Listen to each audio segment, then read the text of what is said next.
Hi மக்களே! கம கமன்னு வீடே மணக்கிற அளவுக்கு ஒரு கருவாட்டு தொக்கு செய்யலாமா? ஒரு கடாய் வச்சுக்கோங்க. காஞ்சதுக்கு அப்புறமா 2 டேபிள் ஸ்பூன் அளவுக்கு எண்ணெய் ஊத்திக்கோங்க. எண்ணெய் காஞ்சதுக்கு அப்புறம் கடுகு, வெந்தயம், ஜீரகம் இதெல்லாம் போட்டு பொரிய விடுங்க. பொரிஞ்சதுக்கு அப்புறமா கொஞ்சமா கருவேப்பிலை சேர்த்துக்கோங்க. அது கூடவே 10 பல்லு பூண்டு சின்ன சின்னதா கட் பண்ணி ஆட் பண்ணிக்கோங்க. ஒரு பெரிய சைஸ் வெங்காயத்த சின்ன சின்னதா கட் பண்ணி அதையும் சேர்த்து வதக்கிக்கோங்க. லைட் ப்ரவுன் வந்ததுக்கு அப்புறமா 2 பச்சை மிளகாவ சின்னதா கட் பண்ணி ஆட் பண்ணிட்டு, உங்ககிட்ட இருந்தா கத்திரிக்காய் ஆட் பண்ணிக்கோங்க சின்ன சின்னதா கட் பண்ணி.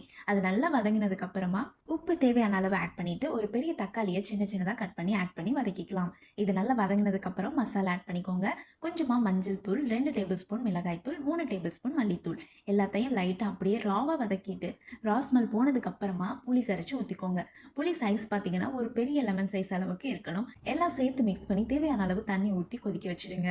இந்த டைமில் நம்ம கருவாடை ரெடி பண்ணிக்கலாம். நல்ல சுடு தண்ணியில ஊற வச்சு க்ளீன் பண்ணி எடுத்துக்கோங்க. இப்போ இந்த கொதிக்கிற குழம்புல நம்ம இதை ஆட் பண்ணிக்கலாம். இதை ஆட் பண்ணிட்டு 10 நிமிஷம் மூடி போட்டு கொதிக்க வச்சீங்கன்னா சூப்பரான டேஸ்டியான கருவாட்டு தொக்கு ரெடி.